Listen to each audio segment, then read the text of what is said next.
Hello, it's Anu here. Warm welcome to this free webinar to finally gain clarity on what Ayurvedic nutrition is. If you've studied Ayurveda and stumbled into something called doshas and long lists of foods for your body type, hear me out. I'm going to show you in 5 steps what you need to know before you go and learn anything about the 3 doshas and the related food items. My name is Anu Paavola. I am an Ayurvedic practitioner, and during my career I have met many enthusiasts who still struggle to understand what to eat for their body type and find the theory of Ayurveda a bit too esoteric or complicated. As a result, they find themselves giving up after a while. They also often think that Ayurvedic cooking should be strictly Indian. In the next 20 minutes, I will show you the foundation of the Ayurvedic diet, which is all about how to create a strong digestive fire rather than eating the most nutritious food. In this journey, I'll certainly reveal how to identify the healthiest of foods, but most importantly, how to digest any food. I'll show you the stuff that you should know before getting into the nitty-gritty of the individual needs of each body type. You'll learn how food is used as medicine in a very simple way. You'll be able to avoid digestive discomfort, prevent lifestyle disorders, and also develop a robust immunity. If you are one of those who struggle to get to grips with Ayurveda, it brings me so much pleasure to reveal that you can forget about the long lists of food for body types and instead resort to seasonality in your dietary choices. Because that's how Mother Nature would feed us. Ayurvedic diet is something I call a natural diet. It evolved over millions of years of evolution as a result of our adaptation to a routinely changing environment. We can say it is the diet designed by nature herself. It is the most successful way we've ever fed ourselves, and it is based on our ancestral patterns of living. You can leave the theory and complicated metaphors to practitioners like me and start learning how to make your body strong enough to digest almost anything. Stay with me and I'll tell you, it's quite eye-opening. My Ayurvedic career took off in 2009 when I established my clinic in Kensal Rise, northwest London. This was after I graduated and took a stint in India to learn hospital work with my teachers. During that journey, I also got certified as a yoga teacher after already 10 years of solid practice. Once in London, I soon also started teaching Ayurveda for yoga teacher trainees in schools such as Yoga London, Sally Parks Yoga and Jessica Stewart Hot Yoga. A couple of years ago, I established the Jivita Academy of Ayurveda, where we train Ayurvedic theory and practice, both online and in-person courses. I am also the author of a book called Ayurveda Detox. I've held many in-person courses and seminars on specific topics related to Ayurveda. Our introduction to Ayurveda days have been very popular over the years, where my focus is especially on how to apply this ancient knowledge in the modern day and how to translate its phenomena and jargon in easily comprehensible language. I've trained Ayurvedic body therapists for years now, and our spa has been chosen by Time Out as giving them one of the best massages in London. The benefits of applying Ayurvedic principles in your diet are multiple. Imagine yourself having loads of energy that lasts throughout the day, whilst eating less than what you're used to. This is possible because the Ayurvedic way helps you to maximize the yield of nutrition from your food by increasing your power of digestion. Healthy digestion in its turn promotes a strong immunity, which works on fighting viruses and bacteria, lowering down inflammation and reducing pain. By focusing on maintaining a good gut function, your diet will reflect on your moods and cravings, bringing the good ones on the surface that help you to carry out your daily tasks without being disturbed by gas, bloating, acidity, hunger, or obsessive thoughts about food. You have a potential of becoming dynamic and productive in whatever you do, able to hold focus on the tasks in hand. It almost sounds too good to be true, but it is exactly that and more. Ayurvedic life is also about allowing ourselves some guilty pleasures every now and then. And what would life be without them? Living Ayurvedically makes us strong and resilient, able to withstand the occasional stress caused by unhealthy foods or actions. So I hope this entices you to stay and listen more, because there's a nice surprise coming to you at the end of this training. Stick around and see how you can take charge of your own health by using our 5-step approach. What prompts me to educate people on how to manage their diet and lifestyle is because these two issues come up during nearly every health consultation I give. What should I eat, and why do I feel bad after eating? There is so much confusion about what is healthy and what is toxic. We are offered a staggering amount of research about our food and its nutritional content, and the results are often conflicting. Think about coffee, for example. And the advice is sometimes against common sense, such as having a fat-free diet. The result is often a blatant nutritional confusion. As shocking as 86% of the population suffers from digestive discomfort or disorders such as gas, bloating, heartburn, constipation, diarrhea, IBS, to name a few. In Ayurveda, these are not considered diseases but symptoms of dysfunctional guts, and an Ayurvedic practitioner is an expert in dealing with digestive disorders. Ayurveda helps because it doesn't focus on what you eat, but how to make your system strong enough to process the food you eat. Now we've come to the point where I'd like to outline our journey to understanding Ayurvedic nutrition, or in other words, how to create a strong digestive fire. The first thing to understand is that in Ayurveda we follow something called a natural diet.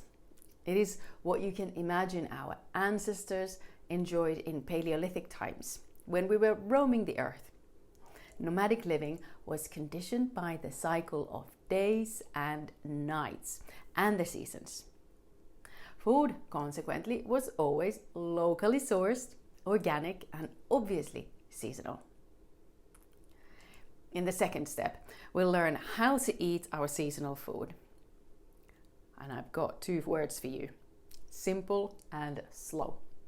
Simple and slow eating help the digestive fire to burn brightly, preventing digestive unease and enhancing absorption of nutrients.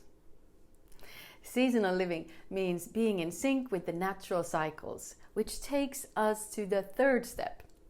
The rhythms of the seasons combine with the rhythms of the days and nights. Life in tempo with these cosmic cycles is body clock medicine. And Ayurveda teaches how to time your activities to get the best performance. And in terms of nutrition, digestion works like a clock, and it experiences periods of strength and weakness. Feeding the body during periods of weakness is obviously not conducive to health, but a potential source of toxicity. The fourth step will show you the value of the context in which we eat. Context defines our levels of stress and ease. The way we feel emotionally impacts our ability to digest. Stress, especially chronic stress, is the most detrimental factor for health because it causes tension and unhealthy chemistry.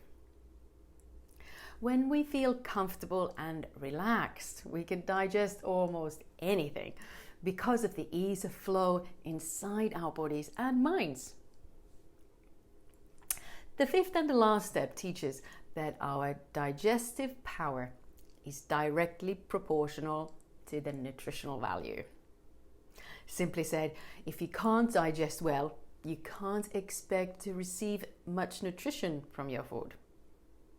Ayurveda focuses in all areas of its application in making sure our digestive fire or Agni is strong. How do we do it? By cooking and eating slowly. Our simple, natural, seasonal diet. Timing it right and nurturing a stress-free life. Now, you might be wondering if you need to give in your dietary choices if you choose the Ayurvedic path. Also, you might think you need to change your life around. The answer is probably going to please you. You can consider Ayurveda being like a framework underlying all diets, even some of the fad diets. It allows plenty of flexibility for you to practice the kind of diet you feel affinity with, be it vegan, vegetarian, or a diet based on animal products. You can all be perfectly well nourished under the Ayurvedic umbrella of natural cyclic living. It is more about knowing when and how to eat your chosen food. So let's get deeper into understanding what Ayurvedic nutrition is and study the first step. Ayurveda provides the ultimate diet designed by nature herself.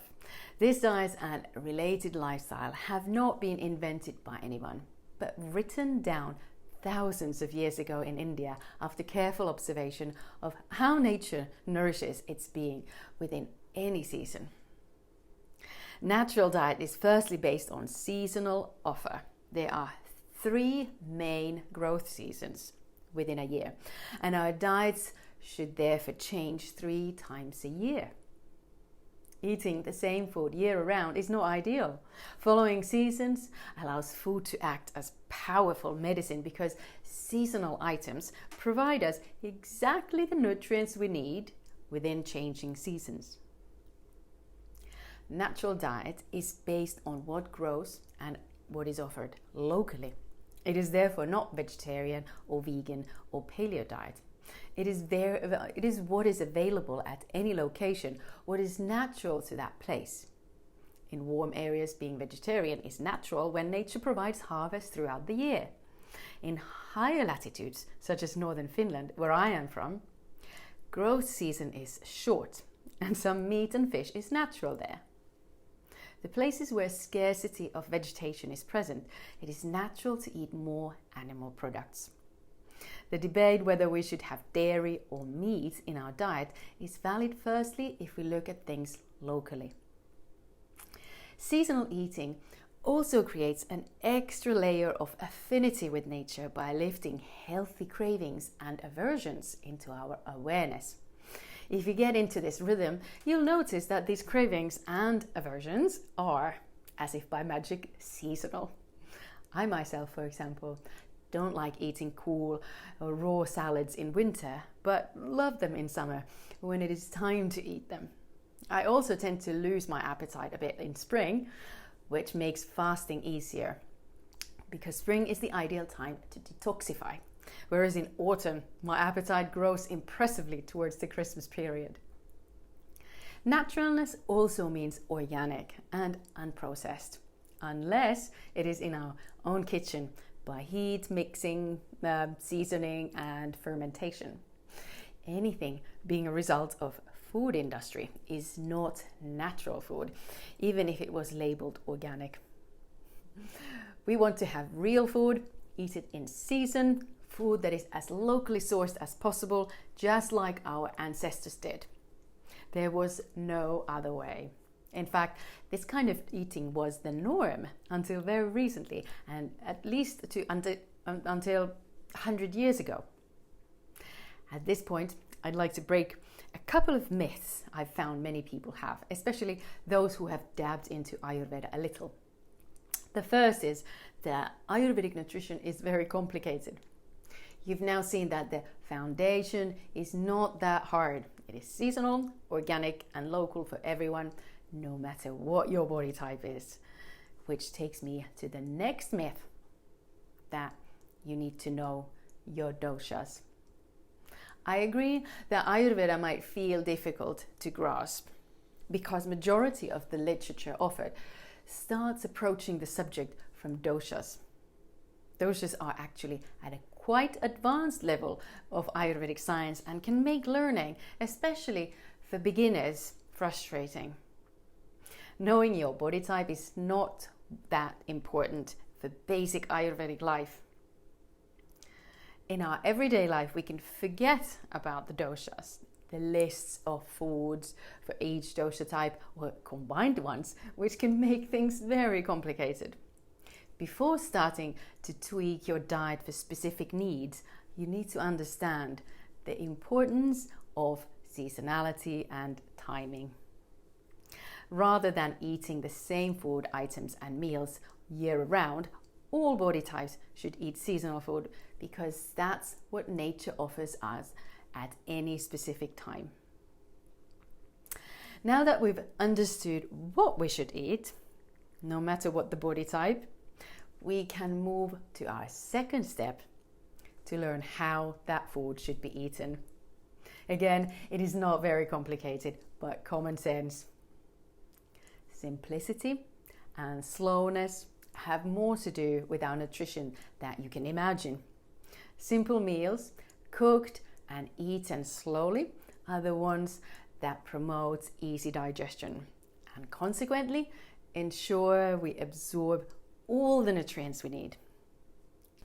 Simplicity in eating means you should not combine too many food items together. By an item, I mean something that is a result of preparation or cooking. For example, a soup is one item, a combination of various ingredients. Once they have been cooked, they become one item. Slow cooked, one pot foods such as soups, stews, and bakes are the ideal meals for your digestion. The worst nightmare is a complicated salad and those sandwiches where all items mix together in a non-compatible way. Raw and cooked, fermented, chilled, hot and cold.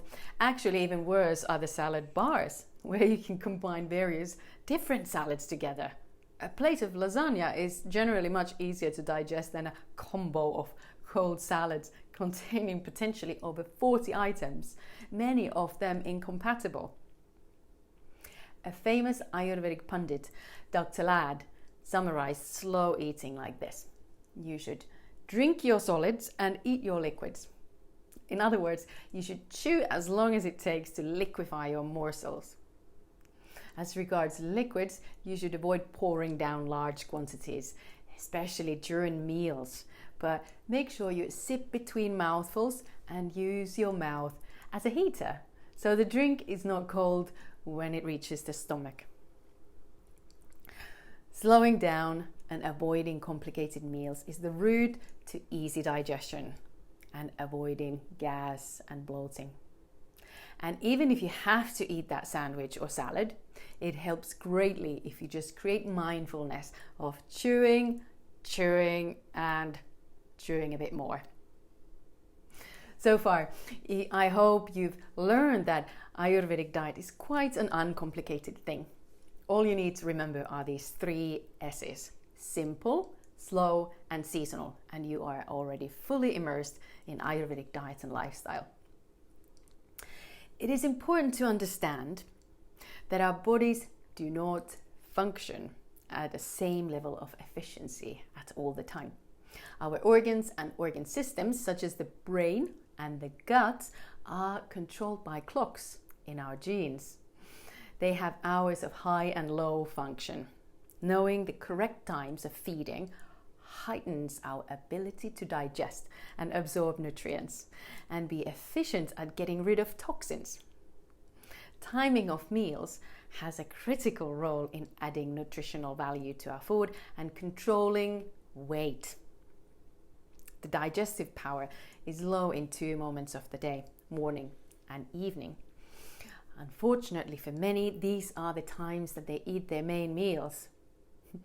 If we want to show respect to our body clocks, our main meal should coincide with lunch.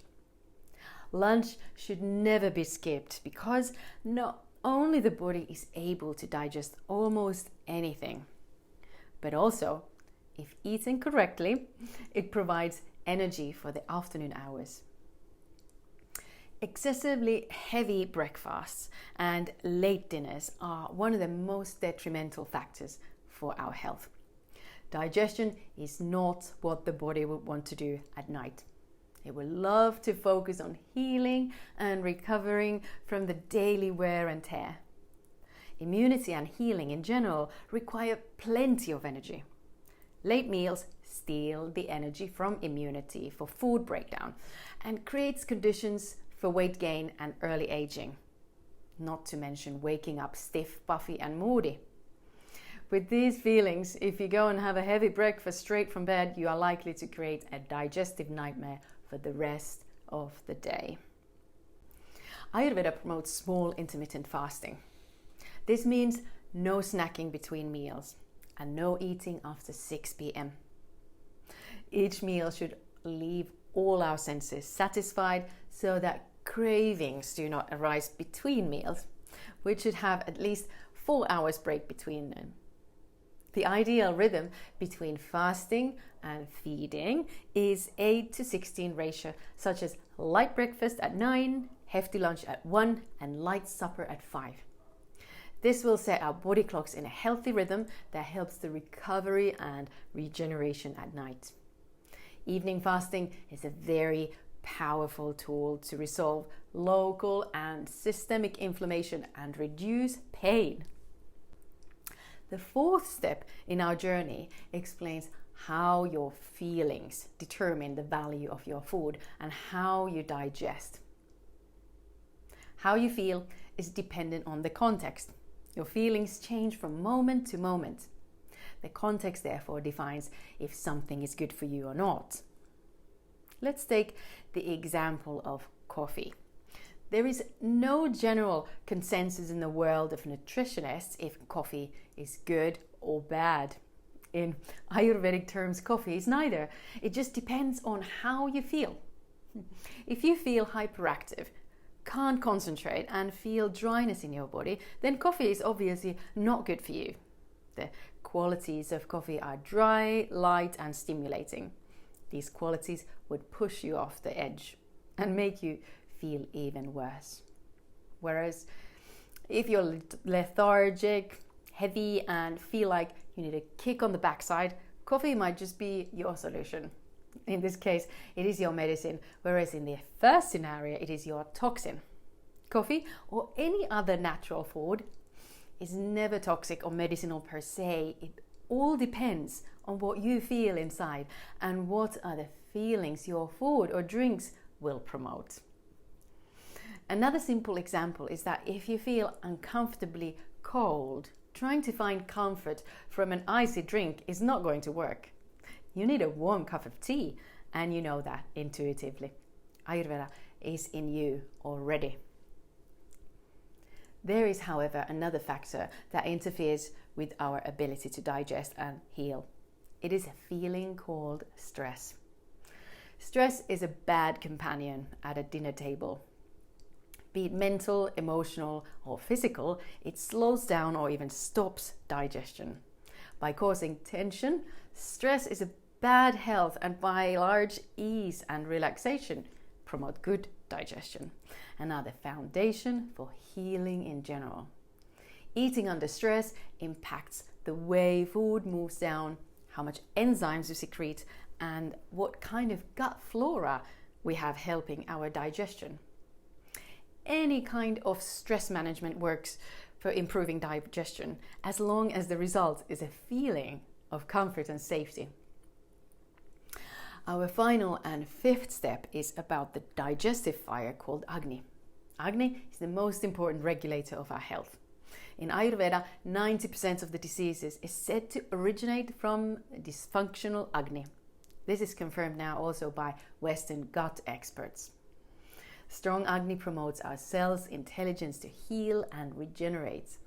A weak or slow Agni creates digestive toxins, damages the gut lining, and allows toxic materials to leak into our bloodstream, causing local or systemic toxicity. The power of Agni determines how much nutrients we actually get from our food. If we feed the fire by correct daily routines and seasonal eating patterns, we can expect to receive what we need. With weak or irregular Agni, the food might just stay in our gut too long or just travel through the digestive tract without being absorbed into our system. For this reason, calorie counting is irrelevant. The nutritional label values are measured in the gut, and only those with optimal digestion can expect to reap the benefits. Now, it is starting to make sense, right? Rather than focusing on how healthy our food is, it makes more sense to fortify our digestive power and listening to our feelings. Avoid eating frequent small meals, but have 2 to 3 good ones that leave you thoroughly satisfied. Start listening to your feelings, especially the ones coming from the gut. When you start this routine, you'll develop more and more sensitivity towards what your body and your gut are telling you. You'll be able to trust your body, and you'll never have to ask someone else what is good for you or not. Do this and you can ditch complicated engineering of your diet, reading package labels, and do calorie counting. Trust your feelings. They come from within to tell you what you need at any specific time. To recap what we've learned, we saw that the bulk of our diet should consist of seasonal, organic, and local foods. Then we eat them slowly and make our meals simple, slow, and seasonal. In addition, practice small intermittent fasting and reduce stress. And you are serving your digestive fire in the best possible way. Now that you've learned about how to eat and the importance of stress management in regulating digestive power, I want to ask, what would you like to do next? If you picked up what I said, you can now start practicing natural, seasonal Ayurvedic diets within your own circle of life. However, if you're keen to learn more about Ayurvedic nutrition and how to manage your life better for improved performance, energy levels, maintaining ideal weight, and slow down aging, you have a choice of learning more. You can deepen your understanding of food dynamics and using food as medicine. The principles I've taught can be custom made to correspond to your individual needs. And for that purpose, I'm offering you an opportunity to learn more, and again for free. I have booked slots for 45-minute free one-to-one consultation online with the ones who resonate with the contents of this webinar. Those who really feel they want to make a change. The ones committed to integrating the values and beliefs in their daily actions through diet and lifestyle. They can join me on this special session designed in view to create sustainable change and results. This consultation is worth some money, but I find this is a great way to find the people that are productive to work with. I'm not keen on talking to time wasters, so if you'd like to get the free consultation, please check your motivations first. Click the link under here and take part in the questionnaire to see if you can qualify for one. I'm especially looking for those who identify themselves as wellness warriors, new and old, who already have taken the first step to change. but are in need of guidance or still feel a bit lost in their health regime. If you are one of these, you might even be able to join our Ayurvedic nutrition training program, where you'll learn all the nitty-gritty of Ayurvedic meal planning. Learn about food dynamics, the role of taste in healing, and how to use food as medicine, and many other practices to improve digestion. I want you to go from good to great and reach the next level results, where you stop holding yourself back and start accessing your true potential. So copy this link and fill in the questionnaire. All I'm asking for now is that you commit to this time. My days are busy, and to lose even 45 minutes is a big deal for me. I'm passionate about finding sensible solutions for people and see if there's also a way to correct some imbalances. I will teach you how to empower yourself with correct diet and lifestyle. You must, however, remember that the main responsibility lies on your own shoulders to make that change and make it last. I will be the one showing you the way. When you start walking the Ayurvedic path, you'll notice the fun and excitement of discovering new ways of experience your food and the feelings it creates. You'll discover how to translate the feelings from food into information, highly valuable for your health. I would be delighted to share that learning experience with you. The link is there. Just click and follow the instructions, and hope to see you again soon.